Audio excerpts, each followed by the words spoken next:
अब आगे देखो, इसमें हम सीड बताएंगे, ठीक है, सीड के बारे में बात करेंगे। तो सीड देखना ध्यान से। इन angiosperm the seed is the final product of the sexual reproduction. Angiosperm यानी कि फ्लोरिंग प्लांट में जो सीड होता है वो फर्टिलाइजेशन यानी सेक्सुअल रिप्रोडक्शन का फाइनल प्रोडक्ट होता है। It is often described as the fertilised ovule. उसको हम लोग फर्टिलाइज्ड ओव्यूल भी कहते हैं। Seeds are formed inside the fruits. जो फ्रूट होते हैं उसके अंदर सीड का फॉर्मेशन होता है। A seed typically consist of the seed coat. अब देखो सीड में क्या क्या होगा। तो पहली बात, सीड कोट होगा, कोटिलेडन्स होगा और एम्ब्रियोनल एक्सिस होगा, ठीक है। तो सीड के अंदर सीड कोट होते हैं, कोटिलेडन्स होते हैं और एम्ब्रियो एक्सिस होते हैं। The cotyledons of the embryo are the simple structure. ये जो कोटिलेडन होते हैं ना वो वेरी सिंपल स्ट्रक्चर होता है, जनरली थिक होते हैं, स्वेलन होता है due to storage of food reserve. इसके अंदर ना स्टोर होता है फूड रिजर्व जिसकी वजह से वो स्वेलन होता है, ठीक है। जैसे कि लेग्यूमिनस में होता है, लेग्यूमिनस में क्योंकि दाल वाला फैमिली, जैसे चना हो गया, मूंग हो गया, इसमें, ठीक है। मैच्योर एम्ब्रियो, मैच्योर सीड्स में बी नोन इन एल्बुमिनस और एक्सेल्युमिनस। देखो मैच्योर सीड दो तरह के होंगे, एक तो वैसा सीड होगा जिसके अंदर कुछ अमाउंट में एंडोस्पर्म प्रेजेंट है और कुछ अमाउंट में मतलब, और दूसरा वैसा होगा जिसके अंदर कुछ अमाउंट में मतलब एंडोस्पर्म नहीं प्रेजेंट है। जिसके अंदर एंडोस्पर्म नहीं होते हैं उसको क्या बोलते हैं, नॉन एल्बुमिनस, या उसी का दूसरा नाम है एक्स एल्बुमिनस, ठीक है। नॉन एल्बुमिनस सीड्स है नो रिसीडुअल एंडोस्पर्म। उसके अंदर एंडोस्पर्म नहीं पाया जाता है, नहीं बचा, रिमेन्स नहीं होता है, ध्यान रखना, रिसीडुअल नहीं रहता है। As it completely consume during the embryo development. ऐसा इसलिए क्योंकि जब एम्ब्रियो का डेवलपमेंट हुआ होगा उस समय ये पूरा यूज़ किया जा चुका होगा, कम्प्लीटली यूज अप हो जाता है। जैसे कि पी में होता है, ग्राउंड नट में होता है, तो ये दोनों एग्जाम्पल है। Albuminous seeds retain a part of endosperm as it not completely used up during the embryo development. कुछ सीड ऐसे होते हैं जो कि अल्बुमिनस होते हैं, यानी कि उसके अंदर ना कम्प्लीटली एंडोस्पर्म का कंजप्शन नहीं होता है, कुछ अमाउंट में उसके अंदर बचा हुआ रहता है, ठीक है। जैसे कि व्हीट हो गया, मेज हो गया, बार्ली हो गया, कास्टर, ऐसे ही रट लेना इसको, व्हीट, मेज, बार्ली, कास्टर एल्बुमिनस में आता है, एंडोस्पर्म बचा हुआ रहेगा। Obviously some of the seeds such as black pepper and wheat, ये बहुत अच्छा एग्जाम्पल है, इम्पोर्टेंट है। इसके अंदर ना न्यूसेलस का रिमेंस बचा हुआ रहता है, ध्यान रखना। इसके अंदर क्या रहता है, न्यूसेलस का रिमेंस बचा हुआ रहता है, जिसको हम लोग परसिस्टेंस ऑफ न्यूक्लियस को, न्यूसेलस को, this is not the nucleus, don't confuse with this is the nucellus, जिसको पेरिस्पर्म कहते हैं बाद में सीड के अंदर। देखो आगे, internals of the ovule harden as tough protective seed coat. The micropylar remains a small pore in the seed pot. देखो सीड के अंदर ना छोटे से माइक्रोपाइलर में पोर होगा जिसके अंदर वाटर और ऑक्सीजन सप्लाई करता है, उसके अंदर जाएगा water into the seed during the germination, और ऐसा हेल्प करता है उसको जर्मिनेशन के लिए। देखो as the seed matures its water content is reduced. जैसे जैसे सीड मैच्योर होता है तो उसके अंदर जो भी वाटर कंटेंट होता है वो कम हो जाता है, रिड्यूस हो जाता है, and the seed becomes relatively dry, और वो सीड ड्राई हो जाता है। तो एक ड्राई सीड के अंदर जो मॉइस्चर कंटेंट होता है उसके मास के अकॉर्डिंग 10 to 15% होता है। तो ये ध्यान रखना, 10 to 15% of the moisture by mass एक सीड में होता है। जो भी सूखा सीड है, चाहे वो गेहूँ हो या ग्राम हो, जब वो सूखा हुआ रहता है तो उसके अंदर जो मॉइस्चर कंटेंट होता है that is only 10 to 15% by mass, ठीक है। The general metabolic activity of the embryo slows down. ये जो एम्ब्रियो का जनरल मेटाबॉलिक एक्टिविटी होता है ना वो कम हो जाता है। जैसे कि एक सीड है, ठीक है, इसको पानी में डाल दोगे तो ये फूल जाएगा, ठीक है, और इसके अंदर जो मेटाबॉलिक एक्टिविटी होता है वो इंक्रीज हो जाता है और फिर ये जर्मिनेट करना स्टार्ट कर देगा, इसका जो भी सेल होगा वो डिवाइड करना शुरू कर देगा।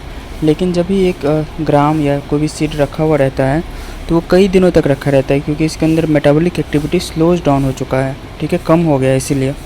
द एम्ब्रियो में inter in the state of the inactivity is called dormancy. तो ये एम्ब्रियो जो है ना वो डोरमेंसी के स्टेट में चला जाता है। डोरमेंसी मतलब होता है सुप्तावस्था, सुप्ता अवस्था, ठीक है। तो उसमें वो डिवीजन सब बहुत कम होता है, वेरी लिटिल।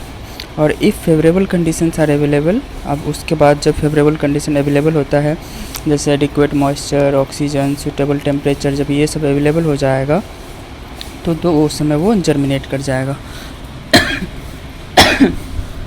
जैसे हम सीड को पानी में डाल देते हैं तो वो पानी इंटर करता है अंदर और वो स्वेल कर जाता है। फिर जब उसको बाहर निकालते हैं और छोड़ देते हैं 1-2 दिन के लिए, तो इसमें से सीडलिंग बाहर निकल जाता है।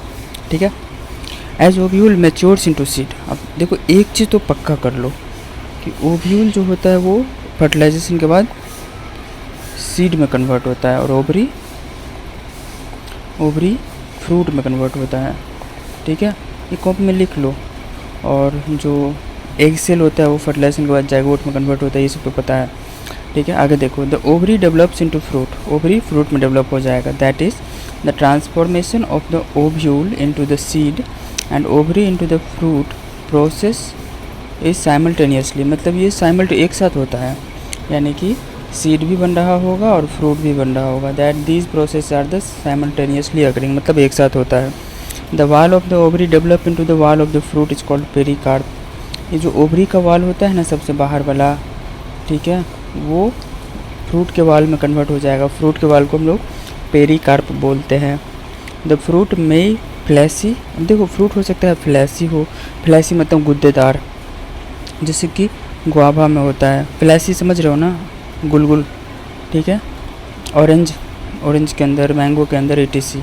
तो कुछ का जो फ्रूट होता है ना फ्लैसी होता है और कुछ का ना ड्राई होता है। As in the groundnut में जो भी फ्रूट है वो क्या है, ड्राई है, सूखा सूखा है। मस्टर्ड के अंदर सूखा सूखा होता है। Many fruits have evolve in the mechanism of the dispersal of the seed. और कई सारा ऐसा फ्रूट होता है जिसमें सीड डिस्पर्जल का मैकेनिज्म होता है। सीड डिस्पर्जल का मतलब सीड को बहुत दूर दूर तक चले जाना, जैसे एयर में उड़ के। ठीक है, बहुत सारे तरीका होता है। डिस्पर्जल मतलब डिस्पर्स हो जाना। Recall the classification of the fruits and their dispersal mechanisms you have studied in the earlier classes. बचपन के छोटे छोटे क्लासेस में ये तुमने पढ़ा होगा डिस्पर्जल का क्या मैकेनिज्म है। ठीक है, there are any relationship between the number of the ovule and ovary and the number of the seed present in the fruit. देखो ऐसा कोई खास रिलेशन नहीं होता है। एक फ्रूट के अंदर, एक ओवरी के अंदर जितना नंबर में ओव्यूल होगा ना, उतना नंबर में सीड बनेगा। बस इतना ध्यान रखो। जैसे एक चना है, मटर पी प्लांट, उसके अंदर एक ओवरी के अंदर बहुत सारा क्या होता है, ओव्यूल्स होते हैं, जिसकी वजह से उसके अंदर बहुत सारे सीड होंगे। कुकुम्बर के अंदर बहुत सारा सीड होता है तो बहुत सारा ओव्यूल होगा, ऑब्वियस सी बात है। मैंगो के अंदर एक ही ओव्यूल होता है तो एक ही सीड है।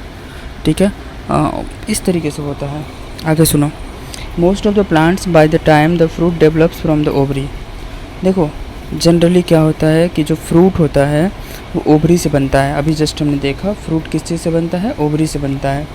ठीक है, अदर फ्लोरल पार्ट और डिजेनरेट और फॉल ऑफ। बाद बाकी जो दूसरा फ्लोरल पार्ट होता है वो डिजेनरेट होता है, ख़त्म हो जाता है, और फॉल ऑफ मतलब नीचे गिर जाता है। However the few species such as the apple, जैसे कुछ स्पीसीज है, एप्पल है, स्ट्रॉबेरी है, कैसो है, इस सभी में क्या होता है कि जो फ्लावर का थैलेमस वाला पार्ट होता है, थैलेमस क्या होता है, जिसके ऊपर ना फ्लावर लगा रहता है, ये जो बेस वाला पार्ट होता है उसको हम लोग थैलेमस बोलते हैं। ठीक है, ये वाला पार्ट थैलेमस होता है, बाद बाकी इसके अंदर वो रहेगा। ठीक है, ये फ्लावर बना दो इसको ऐसे, ये पार्ट जो है ना थैलेमस है, समझ गए। तो thalamus also contributes the fruit formation. तो कुछ प्लांट ऐसे होते हैं जिसमें ओवरी के अलावा फ्रूट फॉर्मेशन में थैलेमस भी पार्टिसिपेट करते हैं, कंट्रीब्यूट करते हैं। ठीक है, तो उस तरह के फ्रूट को हम लोग फॉल्स फ्रूट के नाम से जानते हैं। क्या जानते हैं? False fruit. ठीक है, पिक्चर हम तुमको नीचे दिखा रहे हैं। Most of the fruits however developed only from the ovary. और जो फ्रूट केवल और केवल ओवरी से बनता है, जैसे मैंगो हो गया, लीची हो गया, ठीक है, वो सभी जो है वो ट्रू फ्रूट होता है असलियत में। Although most of the species of the fruits are result of the fertilisation. जितने भी मैक्सिमम फ्रूट जो होते हैं ना वो फर्टिलाइजेशन का रिजल्ट होता है। There is a few species in which the fruit develop without fertilisation. लेकिन कुछ स्पीसीज ऐसा होता है जिसमें फ्रूट बिना फर्टिलाइजेशन के डेवलप हो जाते हैं। उस तरह के फ्रूट्स को हम लोग पार्थेनोकार्पिक फ्रूट कहते हैं। क्या कहते हैं? Parthenocarpic fruit. तो parthenocarpic fruits are those fruits which are developed without fertilization. ठीक है, जैसे बनाना हो गया, बनाना में एक फर्टिलाइजेशन की कोई ज़रूरत नहीं होती, वहाँ पर पार्थेनोकार्पिक, बनाना पार्थेनोकार्पिक फ्रूट है, ठीक है। Banana is one of the such example of the, ये बहुत इंपॉर्टेंट है, तुम याद कर लो, एग्ज़ाम में आएगा, ठीक है। पार्थेनोकार्पिक फ्रूट है। Parthenocarpy can be induce through the application of growth hormone in such results in the seedless. अब देखो एक्चुअली यहाँ पर फर्टिलाइजेशन नहीं हुआ है, जिसकी वजह से यहाँ पर सीड का भी फॉर्मेशन नहीं देखने को मिलेगा तुमको, ठीक है। आई होप तुमको ये समझ में आ गया होगा। और ऐसा कई बार हम लोग जानबूझ के भी पार्थेनोकार्पी को इंड्यूस करवाते हैं by the action of growth hormone.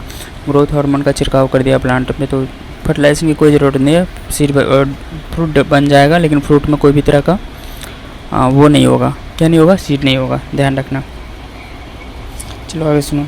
Seeds offer the several advantage of the angiosperm. Seed जो है ना एंजियोस्पर्म को बहुत एडवांटेज देता है। Firstly, since reproductive process in such as pollination, fertilisation are the independent of water. देखो since reproductive process, देखो reproductive process में पॉलिनेशन होता है, फर्टिलाइजेशन होता है, ये सभी वाटर से इंडिपेंडेंट है। Seed formation is more dependable, seed formation is more dependable as seeds have the better adaptive strategy. देखो सीड फॉर्मेशन के बहुत सारे एडवांटेज है, क्योंकि इसका ना बेटर एडेप्टिव स्ट्रैटेजी होता है। एडेप्टिव स्ट्रैटेजी का मतलब है कि इस साल जो भी फ्रूट में सीड आया उसको हम 1 साल तक स्टोर कर सकते हैं और नेक्स्ट ईयर वही सीड से प्लांट लगा सकते हैं, ठीक है। For dispersal to the new habitat and help in the species to colonise the area. देखो सीड से क्या करते हैं ना, नया प्लेस में हम लोग प्लांट लगा सकते हैं बहुत सारा, ठीक है। एरिया कॉलोनाइज हो सकता है, मतलब वहाँ पर उस तरह के बहुत सारे प्लांट आ सकते हैं। As they have the sufficient reserve foods, उसके अंदर ना फूड भरा हुआ रहता है। जो भी हम लोग चना खाते हैं वो भी तो एक तरह का सीड है, मूंग खाते हैं वो भी तो एक तरह का सीड है, और सीड में क्या है एक्चुअली, फूड स्टोर है। Young seedlings are nourished until they are capable of the photosynthesize. देखो जो सीडलिंग बनता है, रिलीज होता है, निकलता है बाहर सीड से, उस यंग सीडलिंग में क्या होता है, सेल होता है जो ग्रोथ कर रहा होता है, डिवाइड कर रहा होता है। तो उसको न्यूट्रिशन कहाँ से मिलेगा, तो उसको न्यूट्रिशन मिलता है सीड के कोटलेडन से, ठीक है। जो फूड स्टोर होता है वहाँ पे एम्ब्रियो, एंडोस्पर्म, जो भी स्टोर रहेगा फूड वहाँ से मिलेगा इसको। और तब तक मिलेगा जब तक कि वो सीडलिंग में खुद से क्लोरोफिल ना आ जाए या वहाँ पर खुद से फोटोसिंथेसिस ना होने लगे, तब तक उसको फूड मिलता रहेगा, ठीक है। तो इसका ध्यान रखना। On their own the hard seed coat provides the protection of the young embryo. जो सीड के बाहर सीड कोट होता है जो कल दिखाए थे वीडियो में, ठीक है, वो उसको प्रोटेक्ट करके रखता है ताकि उसके अंदर एम्ब्रियो सुरक्षित रह सके। Being the product of the sexual reproduction, देखो सीड जो है सेक्सुअल रिप्रोडक्शन का प्रोडक्ट होता है। They generate the new genetic combination and leading to the variation, जिसकी वजह से वो सेक्सुअल रिप्रोडक्शन हुआ है तो वहाँ पर जेनेटिक रिकॉम्बिनेशन होता है और वेरिएशन हमको देखने को मिलता है। वेरिएशन हमें केवल और केवल सेक्सुअल रिप्रोडक्शन में ही मिलता है, इस चीज़ का तुम ध्यान रखोगे, ठीक है। तो आई होप ये आपको तुमको समझ में आ गया होगा। अब हम लास्ट पोर्शन में है, बस कुछ थोड़ा सा और है, ठीक है, तो तुम वीडियो में बने रहना। चलो सुनो। Seed is the basis of our agriculture. हमारा जो एग्रीकल्चर एग्जिस्टेंस में है वो जस्ट बिकॉज ऑफ सीड। क्योंकि कोई भी हम फसल लगाएंगे तो सबसे पहले ना फसल थोड़ी ना आ जाएगा, फसल तो आएगा सीड से। जो भी हमारा क्रॉप है वो तो सीड से आएगा ना, तो सीड ही एग्रीकल्चर का बेसिस है, इसका ध्यान रखना। तो seed is the basis of agriculture. Dehydration and dormancy of mature seeds are the crucial for storage of the seed which can be used as the food throughout the year and also the rise in the crop in the next season। देखो dormancy बहुत बड़ा role play करता है, क्योंकि जब seed dormancy state में होता है तो वो लंबे समय तक चलता है और उसको हम लोग नेक्स्ट ईयर भी यूज़ कर लेते हैं। नेक्स्ट ईयर जो फसल लगाते हैं उसमें जो सीड यूज़ करते हैं तो पिछला साल वाला ही होगा ना, लेकिन वो डोरमेंसी स्टेट में जाता है, जिसकी वजह से क्या होता है वो ज़्यादा दिनों तक चलता है। नेक्स्ट ईयर जो भी सीड क्रॉप लगाएंगे उसके लिए सीज़न के लिए बेटर रहेगा, ठीक है। Can you imagine the agriculture in the absence of seed? You can not imagine the agriculture in the absence of seed. How can you imagine? Is it possible? No. तुम किसी भी तरह का खेती करोगे, शुरुआत कहाँ से करोगे? शुरुआत में तो वो सीड ही होगा ना जो कि फसल बनाएगा। बिना सीड का तुम फसल कैसे इमेजिन कर सकते, ठीक है। कुछ को छोड़ दो तो you can not imagine the agriculture without seed, no. बस कुछ एक्सेप्शन को छोड़ दो, जैसे बनाना है, बनाना में तो अब सीड है ही नहीं, ठीक है। बनाना का तो उसमें ना स्टेम कटिंग होता है, तो उसका जो बेस वाला पार्ट होता है वो नया वाला लगाते हैं हम लोग, प्लांट ही लेके आते हैं उसमें, वो सब छोड़ के, ठीक है। और in the presence of the seed which germinates straight away soon after the formation can not be stored. देखो, और तुम ये भी इमेजिन नहीं कर सकते कि सीड बना और सीड बनने के जस्ट बाद वो जर्मिनेट कर गया, उसको स्टोर नहीं कर सकते। अगर तुम सीड को स्टोर नहीं कर सकते तो लंबे नेक्स्ट सीजन में कैसे आएगा काम, ठीक है, लंबे समय तक कैसे यूज़ करोगे, ठीक है। तो ये सब बहुत मुश्किलों का सामना तुमको करना पड़ सकता है। आई समझ में बात? हाँ, तो आगे देखो, how long do the seed remains alive after the dispersed. अब जब सीड बाहर निकल जाता है, मतलब सीड जब फसल से बाहर निकल गया तो कितने दिनों तक वो ज़िंदा रहेगा। This period again varies greatly. तो ये पीरियड भी वेरी करता है, अलग अलग प्लांट स्पीसीज़ में अलग अलग होता है। जैसे कुछ स्पीसीज़ में seeds lose viability within the few month.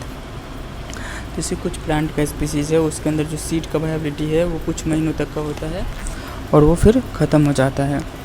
Seeds are the large number of species live for the several years, ठीक है। बहुत ज़्यादा नंबर में जो स्पीसीज ऐसे हैं जिसका सीड जो है ना सालों तक चलता है, कई सालों तक चलता है, ज़िंदा रहता है। Some seeds can remain live for the hundreds of year. कुछ सीड ऐसा है जो 100 साल से भी ज़्यादा दिनों तक ज़िंदा रहता है, ठीक है। एग्जाम्पल तुमको बताते हैं। There are the several records. हमें बहुत सारा कुछ ऐसे पुराने रिकॉर्ड्स मिले हैं जो बहुत पुराने तो नहीं है, हमें बहुत सारे ऐसे रिजल्ट मिले हैं जो कि of the very old viable seed, बहुत पुराना वायबल सीड मतलब जिंदा सीड, ठीक है। The oldest is that of the lupin. सबसे ओल्डेस्ट जो मिला है हमको, क्या क्या मिला है ये नाम याद रखना। ल्यूपाइन हो गया, ल्यूपिनस हो गया, ल्यूपाइन, ल्यूपिनस, एरेटिकस, ये तीन ल्यूपाइन, ल्यूपिनस, एरेटिकस। इसको excavated from the Arctic tundra. Arctic tundra में एक्सकेवेटेड मतलब केव के अंदर मिला था। The seed germinated and the flower after estimation records of 10,000 years of the dormancy. 10,000 साल तक का डोरमेंसी पीरियड था उसका। 10,000 साल डोरमेंसी पीरियड मतलब समझे कि 10,000 साल पहले ये सीड बना था और अभी भी ये ज़िंदा है, इसको जर्मिनेट किया गया। A recent record of the 2000 years old viable seed of the date palm। Date palm का हमें 2000 साल पुराना सीड मिला। आप पूछोगे सर पता कैसे चला कि ये 2000 साल पुराना है, तो हम लोग रेडियो कार्बन डेटिंग से उसका एज पता करते हैं। Phoenix dactylifera discovered during the archaeological excavation at the king of the Herod's place near the Dead Sea. Dead Sea के नियर ये हमको किंग का हेरोड प्लेस मतलब उसको एक्सकेवेट कर रहे थे ना, ठीक है, उस समय हमको मिला था फाइनियक्स डेक्टाइलिफेरा का सीड जो कि बहुत पुराना था, ठीक है। चलो अब यहाँ पर कुछ एनसीईआरटी कुछ बात कर रहा है, देखो ध्यान से, कलम चेंज करते हैं। After completing the brief account of the sexual reproduction of the flowering plant, it would be worth attempting to comprehend the enormous reproductive capacity of the some of the flowering plant by asking the following question। जब तुम इतना complete कर लिए उसके बाद हम तुमको कुछ क्वेश्चन पूछ रहे हैं, तुम आसानी से आंसर कर पाओगे अगर तुम अच्छे से पढ़े हो तो। चलो पहला क्वेश्चन ध्यान से सुनो। How many eggs are present in an embryo sac. चलो जल्दी आंसर करो। एक एम्ब्रियो सैक के अंदर कितना एग सेल होता है? तो पहले का आंसर है एक एम्ब्रियो सैक में ओनली 1 एग सेल होता है, था ना, ऐसे करके 3 तो एडिपोडल था, बीच में एक एग सेल था, ये 2 सिनर्जिड था, ये सिनर्जिड है, ये था एग सेल। समझ में आया? दूसरा है how many embryo sacs are present in an ovule. तो इसका भी आंसर एक ही होगा कि एक ओव्यूल में एक ही एम्ब्रियो सैक होता है, ठीक है। अगला देखो, how many ovules are present in the ovary. हाँ, अभी इसका क्वेश्चन हो सकता है 1 और मैनी, ठीक है, कि एक ओवरी के अंदर कितना ओव्यूल पाए जाते हैं। जैसे एक पपीता खाते हो तो पपीता तो एक है लेकिन उसके अंदर सीड बहुत सारा होता है ना, तुमने कभी देखा? वाटरमेलन पूरा एक है लेकिन उसके अंदर सीड बहुत सारा है। तो सीड बहुत सारा होने का मतलब ओव्यूल बहुत सारा होगा, ठीक है। तो ओवरी के अंदर एक भी ओव्यूल हो सकता है और एक से ज़्यादा भी ओव्यूल हो सकता है, तो मे बी 1 और more than 1। How many ovaries are present in the typical flower. अब एक फ्लावर में कितने ओवरी प्रेजेंट होते हैं, तो एक फ्लावर में एक ही ओवरी प्रेजेंट होते हैं। How many flowers are present on tree, अब एक ट्री पे कितना फ्लावर प्रेजेंट होता है, तो बहुत होता है ना, ये तुम जानते हो नहीं। एंड सो ऑन, इस तरह के क्वेश्चन पे तुम आंसर कर सकते हो। आगे देखो, can you think of some of the plant in which the fruits contains very large number of seed, क्या तुम उस प्लांट के बारे में सोच रहे हो जिसके अंदर बहुत सारा सीड प्रेजेंट होता है। देखो क्या क्या उन्होंने कहा, orchid fruits are the such category of the each fruit contain thousands of tiny seed. Orchid जो होता है ना, ऑर्किड के हर एक फ्रूट में हजारों की संख्या में क्या होते हैं, छोटे छोटे सीड होते हैं। इसी के समान similar is the case of the fruits of some of the parasitic species such as the Orobanche and Striga. ये नाम याद रख लो, नीट में पूछेगा, ठीक है। ऑर्किड में हजारों सीड पाए जाते हैं छोटे छोटे, ठीक है। ऑर्बेंची एंड स्ट्रेग्रा, इसके अंदर भी बहुत सारे सीड पाए जाते हैं एक फ्रूट के अंदर। Have you seen a tiny seed of the ficus, छोटे फाइकस ट्री का टाइनी छोटा छोटा सीड देखा कभी क्या। How large is the tree of the ficus develop from that tiny seeds. देखो सीड जो होता है ना काफ़ी छोटा छोटा होता है, लेकिन एक सीड से कितना विशाल ट्री बन जाता है, ठीक है, इसके बारे में वो बता रहा है। How many billions of the seed does in each ficus tree produce, और उसके बाद वो कितना बिलियन ट्रिलियन में सीड प्रोड्यूस करेगा। Can you imagine any other examples in which such a tiny structure can produce such large biomass over the years, क्या तुम कुछ और बता सकते हो जिसमें बहुत सारे छोटे छोटे टाइनी स्ट्रक्चर्स होगा जो कि बहुत ज़्यादा नंबर में, वेरी लार्ज नंबर में बायोमास को फॉर्म कर सके कुछ ईयर में, ठीक है। तो आई होप आपको ये समझ में आया होगा। और यहाँ पर पिक्चर्स दिया हुआ है, इस पिक्चर्स को समझते हैं। तो पहला में हमारा दिया हुआ है स्ट्रक्चर ऑफ कुछ सीड है, ठीक है, सम सीड्स। बी में false fruit of apple and strawberry, तो इसको तो रहने दो, पहले यहाँ पर समझो। ये सीड है, ठीक है, ये जो दोनों पहले इसको समझो। ये सीड है, सीड का ये कोटिलेडन है, ये जो है ना ये, और ये कोटिलेडन है, ये डाइकोट सीड है। साइड से देखोगे तो माइक्रोपाइल वाला एरिया होगा, ठीक है, यहाँ से इसमें वाटर एंटर करेगा और सीड में जनरेट करेगा। ये क्या है, ये एम्ब्रियो वाला पार्ट है। यहाँ भी हमको सीड दिख रहा है। अब सीड में देखो क्या क्या है, ये जो साइड में दिख रहा है ना, ये इसको लेबलिंग आएगा एग्ज़ाम में, तो अच्छे से पढ़ लो। तो ये एंडोस्पर्म है, इस एंडोस्पर्म के अंदर देख रहे हो ये कोटिलेडन है, और ये हमारा सीड कोट है जो कि सबसे बाहर होता है। बताओ सीड कोट क्या चीज़ से बनता है, इंटेगमेंट से। ओवरी के वाल पेरिकार्प में कन्वर्ट हो जाता है, ठीक है। सूट एपिकल मेरिस्टेम, यहाँ पर ये जो है ना एम्ब्रियो वाला पार्ट है, तो एम्ब्रियो में ये सूट एपिकल मेरिस्टेम बनाएगा। गौर से देखो, सूट एपिकल मेरिस्टेम बनाएगा। ये रेडिकल वाला पार्ट है जो कि रूट बनाएगा। रूट टिप के बाहर में क्या होता है, रूट कैप होता है, रूट कैप होता है। देखो इसको बोला हाइपोकोटाइल रूट एक्सिस, ये रूट एक्सिस है, ठीक है, और ये सूट बना देगा आगे जाके, ठीक है, ऊपर से। क्लियर। अब देखो इसको, इस सीट को देखो, सीट के बाहर सीट कोट, उसके अंदर ये कोटिलेडन मोनोकोट। रास फैमिली में कोटिलेडन को क्या बोलते हैं, स्क्यूटेलम, ठीक है। ये सूट एपिकल मेरिस्टेम है यहाँ पे, यहाँ से वो सूट बना देगा। और ये हाइपोकोटाइल है, ये रूट एक्सिस से जाके रूट बना देगा। और ये रिमेंस क्या है, एंडोस्पर्म। तो एंडोस्पर्मस सीड का एग्जांपल बोलो, बार्ली, कास्टर, ये सब होता है। और ये जो हमको दिख रहा है ये है मेज। मेज में पूछेगा, मेज मोनोकॉट होता है, ध्यान रखना। इसमें एल्यूरोन लेयर होता है कि ये जो ऐसे ऐसे करके देख रहे हो ना, ये एल्यूरोन लेयर है, प्रोटीनियस होता है। एल्यूरोन लेयर ये प्रोटीन से बना रहता है, ध्यान रखना। तो सीड के सबसे बाहर में पेरिकार्प, फ्रूट के सबसे बाहर में पेरिकार्प होगा। ये एंडोस्पर्म वाला देख रहे हो पार्ट, ये स्क्यूटेलम है, ये स्क्यूटेलम है, ठीक है। कोटिलेडन को क्या बोलते हैं, मोनोकॉट में स्क्यूटेलम। अब ये एम्ब्रियो वाला पार्ट है, एम्ब्रियो में सबसे ऊपर ये कोलियोप्टाइल है, ये पेलियोम्यूल है, ये बनाएगा सूट को, ठीक है, ये वाला पार्ट सूट बनाएगा, ठीक है। यहाँ पर ये रेडिकल है, और सबसे नीचे जाओगे तो फिर रेडिकल के बाद कोलियोराइजा देखने को मिलेगा। देखो सबसे ऊपर रेडिकल, नीचे कोलियोराइजा है। ये नीट का आज का क्वेश्चन है, ये पूछा था कोलियोराइजा, ठीक है। चलो अब देखते हैं हम फॉल्स फ्रूट का। तो अभी हम बताए थे फॉल्स फ्रूट किसको बोलते हैं, जिसमें अदर फ्लोरल पार्ट पार्टिसिपेट करता है किस चीज़ के लिए, फॉर्मेशन के लिए, फ्रूट फॉर्मेशन के लिए। तो जो एप्पल में पूछा था एक बार नीट में कि इसका कौन सा पार्ट फॉल्स फ्रूट के लिए रिस्पॉन्सिबल है, तो ये होता है थैलेमस। ठीक है, ये पिक्चर आया था। तो ये सीड देख रहे हो, एप्पल का सीड तुमने देखा ही होगा। ये है इंडोकार्प। इंडोकार्प मतलब सीड के अंदर वाला पार्ट, और ये मेसोकार्प है। सॉरी, सीड के अंदर वाला नहीं, फ्रूट का जो सबसे अंदर वाला लेयर होता है ना, इंडोकार्प होता है। फ्रूट का जो ये वाला लेयर होता है उसको मेसोकार्प बोलते हैं, और बाहर वाला एपिकार्प होता है। लेकिन ये पार्ट इसमें थैलेमस है। ये क्या है? थैलेमस है। यही इसको फॉल्स फ्रूट बनाती है। ठीक है, ये देखो स्ट्रॉबेरी है। स्ट्रॉबेरी में ये पार्ट थैलेमस का होता है, और ये एसिनाई होता है। एसिनाई नहीं, एक्नी। एक्ने होता है, मतलब वो वाला पार्ट है बाहर से जो दिखता है तुमको, एक्ने होता है। बस इतना याद रखो, एप्पल और स्ट्रॉबेरी फॉल्स फ्रूट के अंदर आता है। मैंगो हो गया, कोकोनट हो गया, बाद बाकी चीज़ें जो है ना वो सब ट्रू फ्रूट में आता है।